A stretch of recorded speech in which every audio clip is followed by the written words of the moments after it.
Oni that could not him. At the end, no. At the end, 18 years old, or here won't able to, or Jenny 9 ever bedroom. It's a hit to chrome. Nasa way no phone, Nasa will say, me domain here on the me domain, men can was a man that could be dead now with them. I'm a cronin them with Mugwasi. Old dog also been back ecosystem if you see from Grana.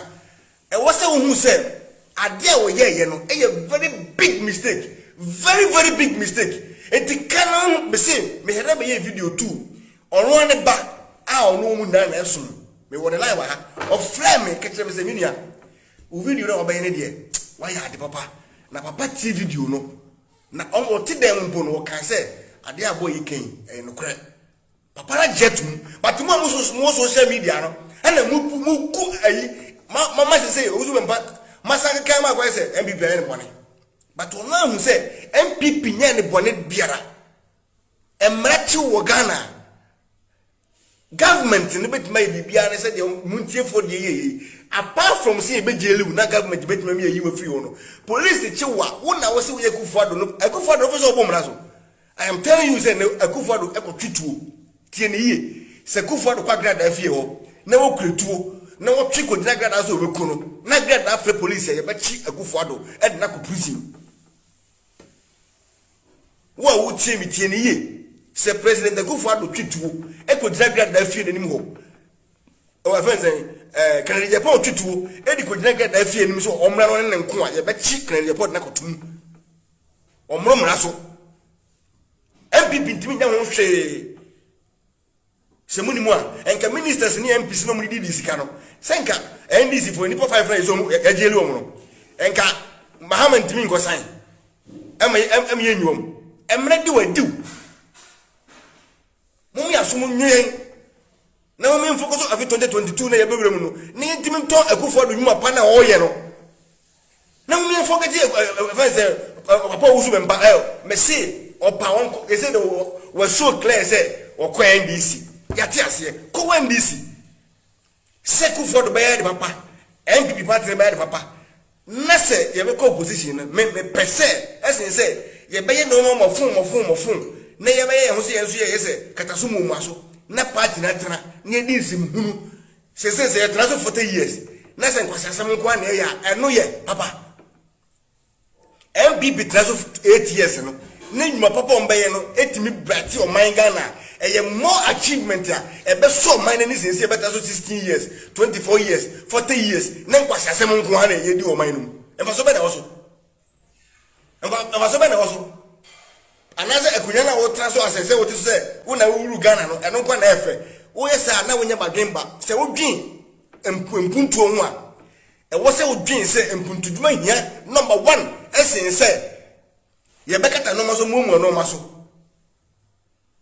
empuntu dwuma no abawom aya no hia se ban ne be yesa ade no hwenuma akwan papa yiye hwenuma wo biebie hwe ya ma wo su bempa ne dampara bekata bibia so ade 31st night ba ko pen komo sha beso o shinti dampa na ka se shenkom be hunu nipa shenkom be edi owu abeto obi so wo dia na se shenkom a ho tie ana shenkom no se yampa se nyame ne kasa kire wa me se enka hunim wo se Akufo-Addo be wa ka police for so mbe chiwa ye do ko du court ho no wo se obofo Gabriel Elisha una ka kire me se me nka hu una be ka kire me na o me dem ho se Akufo-Addo be hu no na kan e wana Gabriel aba me obofo pani Gabriel me na me ka kire osu be mpa se Akufo-Addo be hu enti munya no ne ya jedi na fe na etu di wachi se papa ya ben went me ango se won koma fe de kutie na mo boy me say Akufo-Addo after 8 years we na okop MPP ko position I don't care na me ye proud say the go mapaniku for kan say me wu nem pa me ye hero say MPP ko opposition 2024 kwa na MPP ye hero I am telling you MPP abaye no there is no president no government according to Abakosemu Ghana Abakosemu wetima be da no president ana Ghana Abakosemu why be da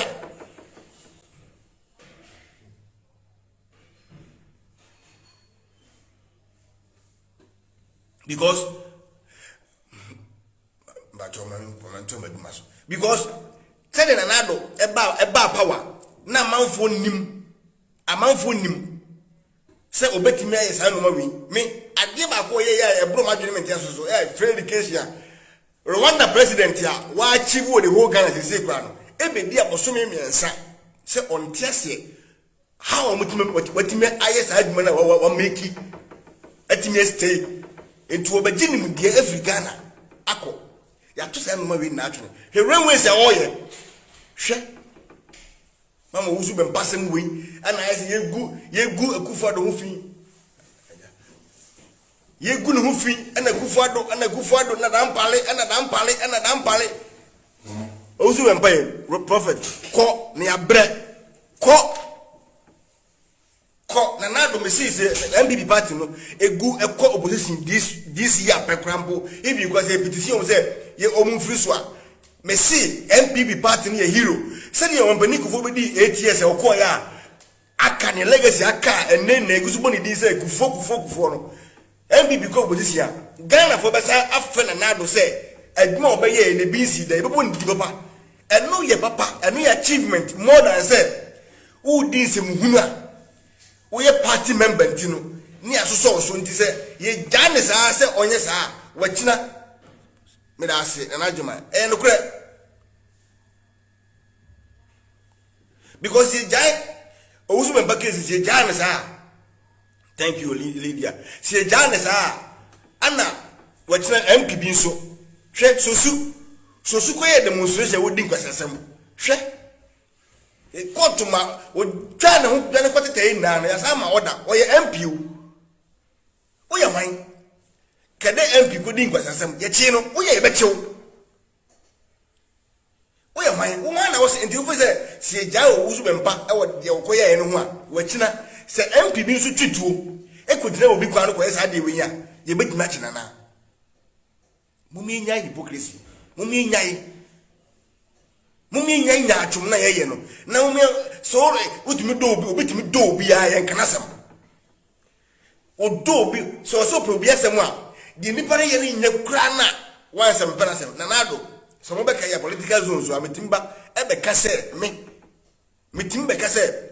wa ye mistake bi wa ha e fa ne law making si ho etan nim se dan pale ba on shemra na manu mu ye dina e betima mo Ghana ye tumi achieve ni de me ka se wantumi shemra na manu mu anya dia me se me wo scan ma me achi man kan political zone se me do me achi akufo de me achi ato because wa feel ye e wo mra na hye nkwa ho na me nka me dora na do se wa wotie me but o me hu se de e ko ne e tichima no me be kan se me chi ne ye aka me boka ama police achi no because who you mistake here yen wachire no and ye be hu ne aka kire so de we a we ye nye ba se wo ye mistake enu ti na wo se me nye be hwa adefo yen ye be hu enka enti wo tie kire na de nipa na ye ne nya enka se me dono ama me do papa wuzu bempa enne me ye me papa ntino yen ka na asem ane nti na MPP for ye ne sa MPP omunye bibie ntia wuzu bempa ana ye MPP bone